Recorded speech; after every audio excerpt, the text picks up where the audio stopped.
The Jay-Z interview with GQ was everything.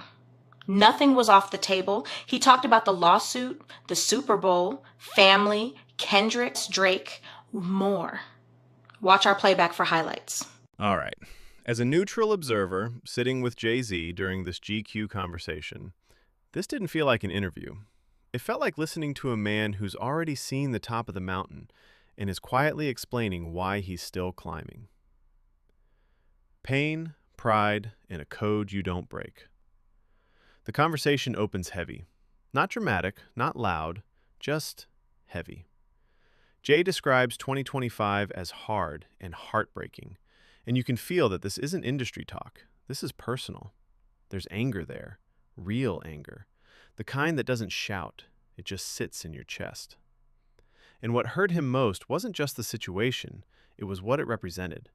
Because he comes from a code, not a written one, a lived one. No women, no kids. So when accusations violated that code, it wasn't just public, it was personal betrayal of principle. And yet, even in that, there's calm confidence. The truth will prevail. Not hope, certainty. And then he says something subtle but powerful. He's done playing defense. 2026, he's going on offense. The hustle before the legend. Then he goes back, not to fame, but to before fame. Reasonable Doubt, 34,000 copies, no machine, no cosign, just belief. And he describes it like walking through a dark room. You don't know what's in there, you don't know what could hurt you, but you walk anyway. That's the kind of courage that isn't loud, it's almost naive, but sometimes that's exactly what you need to make it through. And what stands out is this. He never doubted himself. He just thought the world hadn't caught up yet. The philosophy that keeps him grounded. Jay's mindset is simple, but not easy. Everything that happens is for your greatest good. Now that sounds like something you'd see on a quote page, but he's saying it after real life tested him. He doesn't see losses. He sees lessons, positioning, redirection. Even owning a piece of something, that's a win. Because for him, it's not about comparison, it's about perspective. Allowed is not in his vocabulary.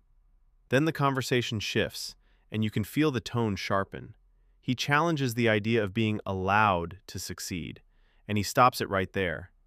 Allowed by who? That one question breaks the whole concept, because if you accept that language, you accept that someone else holds authority over your existence, and Jay refuses that completely. Not aggressively, just definitively. He exists as an equal, not a permission slip. But he also understands something deeper. When you speak like that, you become a target, sitting with pain instead of escaping it. This might be the most human part of the interview. He talks about not running to music this time, not distracting himself, just sitting in it. That anger, that frustration. And what carried him through wasn't fame, money, or success.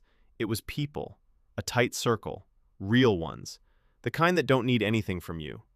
And when he says he refused to settle the lawsuit, you realize it wasn't about money, it was about identity. Because some things you don't negotiate,